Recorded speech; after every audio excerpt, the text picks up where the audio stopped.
Hi guys, రెగ్యులర్గా chicken mutton ఏం తింటాం, ఈసారి ప్రాన్ పులావ్ చేసుకుందాం రండి. ప్రాసెస్ ఏంటో చూసేయండి.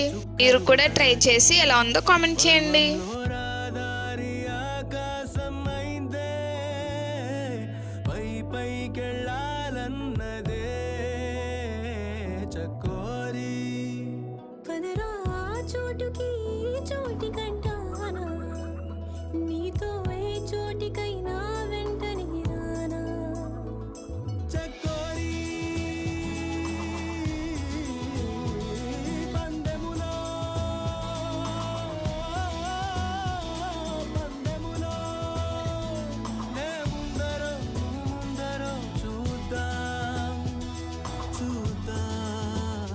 మొదట మాటని మాట్లాడగలదెవరు, మొదట ఈ ప్రేమని బయట. Bye guys, please subscribe.